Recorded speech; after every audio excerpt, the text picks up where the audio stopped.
Stock art channel में फिर से आपका स्वागत है। पोस्ट मार्केट एनालिसिस के साथ में आज 19 मार्च 2025 को निफ्टी का एनालिसिस करते हैं। 9:20 की 920 स्ट्रेटेजी के हिसाब से 920 पे चलते हैं। ऑप्शन चेन में क्या सिनेरियो बन रहा है। पहला हमारा रेजिस्टेंस आ रहा है 22,900 के एक्सटेंशन पे, दूसरा हमारा 23,000 के एक्सटेंशन पे आ रहा है। ये हमारे R1 R2 हो गए। अब S1 S2 कहाँ पे आ रहे हैं। S1 हमारा 22,900 पे ही है और S2 हमारा है 22,850 पे। ये हमारा सपोर्ट और रेजिस्टेंस बन रहा है। यहाँ तक 9:15 से 9:20 तक जो शिफ्टिंग हुई है, शिफ्टेड फ्रॉम बॉटम से शिफ्टिंग हुई है टॉप की साइड 850 से 900, मतलब यहाँ पे मार्केट बुलिश है। ये सपोर्ट की साइड शिफ्टिंग है और रेजिस्टेंस की शिफ्टिंग है वो 23,000 से 22,900, मतलब बॉटम साइड की शिफ्टिंग है। लेकिन ओवरऑल मार्केट में बुलिशनेस दिखाई दे रही है। तो कैसा मार्केट रहा है आज के दिन में, ये दो रेजिस्टेंस और सपोर्ट हम ड्रॉ कर लेंगे। इसी की बेसिस पे चलते हैं कि आज निफ्टी ने क्या मूव दिया है। आज के दिन में देखिए, ये हमने सपोर्ट रेजिस्टेंस ड्रॉ कर लिए। 22,904 का रेजिस्टेंस, दूसरा 22,997 का रेजिस्टेंस, और सपोर्ट हमारा आ रहा है 22,854 और 22,805 का। तो पहली रेड कैंडल है, गैप अप खुली मार्केट, गैप अप खुल के काफ़ी नीचे तक लेके आए, लेकिन ऊपर में ही रेड में क्लोजिंग दिया मार्केट ने।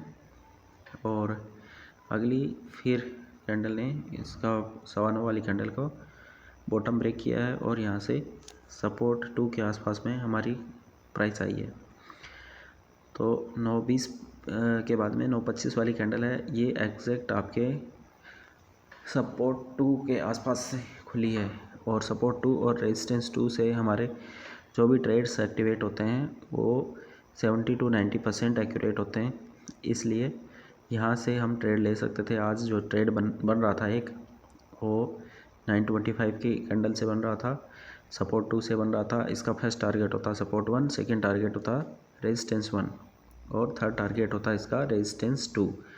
तो यहाँ पे देखिए आपको क्लियरली दिख रहा है कि दूसरी कैंडल ने हमारा सपोर्ट 1 है उसको हिट कर दिया है, उससे भी ऊपर मार्केट गया है।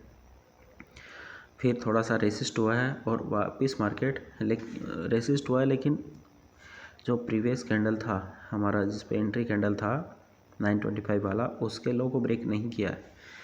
तो यही इस सिस्टम की खूबसूरती है कि आप यहाँ पे 10 पॉइंट का छोटा सा एसएल लेके भी बैठते तो भी वो आपका एसएल नहीं खाता और पूरा ट्रेड आपको मिलता। फिर आपको रेजिस्टेंस 1 तक का टारगेट मिला है,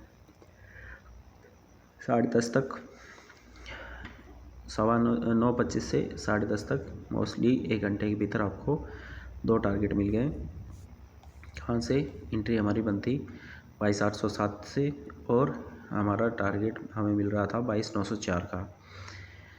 तो ये सीधा सीधा आपको करीब 100 पॉइंट्स के आसपास फ्यूचर में मिल रहा था। 100 पॉइंट फ्यूचर मल्टीप्लाइड बाई 75 का लॉट है तो 7500 आपको प्रॉफिट मिल रहा था एक लॉट, सिंगल लॉट पे। और अगर आप इसी चीज़ को ऑप्शंस में करते तो अकॉर्डिंग वाइज आप कैलकुलेट कर सकते हैं।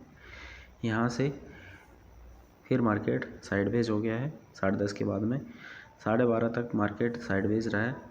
उसके बाद में 1 बजे के आसपास फिर से मार्केट थोड़ा सा ऊपर निकला है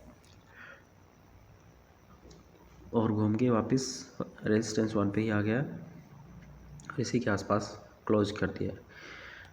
तो इस टाइप से आपका सपोर्ट और रेजिस्टेंस है, वहाँ से जो भी ट्रेड बनता है वो एग्जैक्ट बनता है। और आज बेहतरीन दिन था। आज अगर 9:25 वाला ट्रेड किसी ने मिस किया तो ज़रूर रेजिस्टेंस और सपोर्ट वाला जो S1 से R1 वाला ट्रेड है वो ज़रूर लिया होगा। अभी चल के देखते हैं एल्गो ने इसमें क्या काम किया है। एल्गो के थ्रू हम जो ट्रेड कर रहे हैं MVR एल्गो में, तो MVR एल्गो ने कोई ट्रेड लिया है कि नहीं लिया आज के दिन में वो देख लेते हैं। तो MVR एल्गो ने भी 925 वाला ट्रेड है उसको अवॉइड किया है, उसको नहीं लिया है। लेकिन आगे में जाके 12:30 में एक ट्रेड लिया है, 12 बजे में एक ट्रेड लिया शॉर्ट का और प्रॉपर टारगेट मिला है। फिर सप्लाई जोन पे जो क्रिएट हुआ था, सप्लाई जोन से एक लॉन्ग का ट्रेड मिला है, वो एग्जैक्ट हमें टारगेट देके गया है।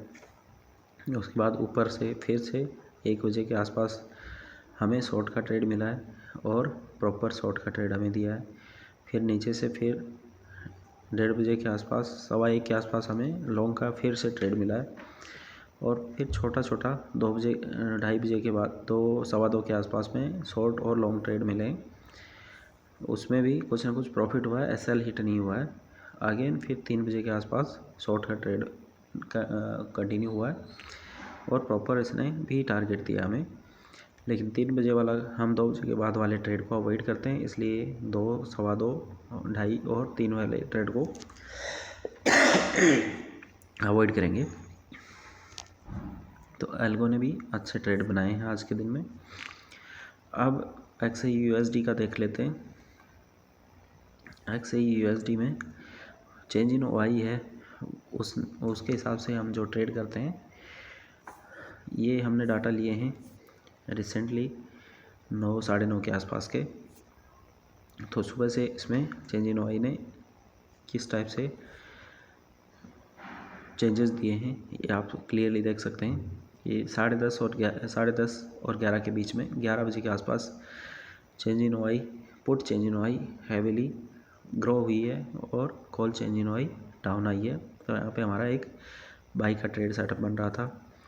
उसके बाद में फिर मार्केट साइडवेज हुआ कुछ देर और एक दूसरे को क्रॉसओवर किया। मार्केट जो ऊपर जा रहा था अचानक से गिरना शुरू हुआ। कहाँ से? आपको 2 बजे के बाद में मार्केट ने फिर गिरना शुरू कर दिया। क्यों गिरा? क्योंकि यहाँ पे चेंज इन OI है पुट की चेंज इन OI है वो नीचे आने लग गई और कॉल की चेंज इन OI है वो ऊपर जाना शुरू हो गई। इस वजह से यहाँ पे फिर से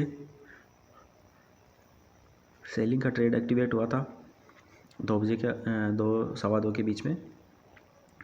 वो कंटिन्यूएशन थोड़ी देर चला, फिर मार्केट साइडवेज हो गया। क्यों साइडवेज हो गया? क्योंकि यहाँ पे 2:30 बजे के बाद में call change in OI and put change in OI दोनों साथ साथ ग्रो कर रहे थे। उसके बाद में जाके हमारा ट्रेड बन रहा था 6 बजे 6 PM पे। 6 PM पे फिर से मार्केट ने एक बुलिश रैली दी है। बुलिश रैली के बाद में फिर से 7:30 में मार्केट ने बियरिश रुख अपना लिया और बियरिश आके मार्केट साइडवेज हो गया। अभी वैसे ही 10:30 के बाद में हम ट्रेड प्लान नहीं करते, लेकिन आगे आज स्ट्रिक्टली हमें ट्रेड को एग्जिट करना है, क्योंकि रात को 12 बजे और 12:30 2 बड़ी न्यूज़ आने वाली हैं USA की। इसलिए उन चीज़ों को अवॉइड करना है, हमें न्यूज़ ट्रेडिंग को अवॉइड करना है। अब MVR एल्गो के थ्रू इसमें कोई ट्रेड मिला है या एल्गो ने कोई ट्रेड लिया है तो हम देख लेते हैं। XAUUSD में 3:30 के बाद में एक हमारा ट्रेड 6 बजे के आसपास शॉर्ट का ट्रेड बना है और लॉन्ग का ट्रेड फिर बना है 8:30 के आसपास और बेहतरीन लॉन्ग ट्रेड बना है यहाँ पे। उसके बाद में फिर से कोई ट्रेड बना है। सप्लाई जोन हमारा क्रिएट हो गया था 3 PM के आसपास में और यहाँ से भी एक अच्छा ट्रेड बना है, लेकिन ये एल्गो ने कैप्चर नहीं किया है। एल्गो ने रिवर्स ट्रेड कैप्चर किया है सेल का और एग्जैक्ट 6 बजे वाली कैंडल है, इसमें इसने शॉर्ट का ट्रेड लिया है। यहाँ पे 4-5 कैंडल एक ही साथ सेम हाइट पे बन रही हैं, तो ये कंसोलिडेशन फेज है और यहाँ FII DII हैं वो अपनी ट्रेड एंट्री कर रहे होते हैं या बना रहे होते हैं। एक्यूमुलेशन फेज है ये। इस एक्यूमुलेशन फेज का जब जैसे भी ब्रेकआउट आएगा और जिस भी साइड ब्रेकआउट आएगा वो हैवीली ब्रेकआउट आएगा। सेम चीज़ शॉर्ट हुआ यहाँ से और मार्केट धड़ाम से नीचे आ गया हमारी सपोर्ट जोन पे और यहाँ से फिर से लॉन्ग ट्रेड एक बनी थी जो कि कंटिन्यूएशन में आ रही थी। तो इस तरीके से 2-3 कॉल्स अच्छे बने थे हमारे। आज XAUUSD में भी काफ़ी मूवमेंट रहा ऊपर नीचे का, तो यहाँ पे भी हमारी अच्छी ट्रेड्स बन रही थी। आज के लिए इतना ही। ऐसे ही सीखते रहिए, मुस्कुराते रहिए और डीप नॉलेज के लिए आप हमारा कोर्स ज्वाइन कर सकते हैं। कांटेक्ट कर सकते हैं हमें mvgroup2018@gmail.com पे। Thank you.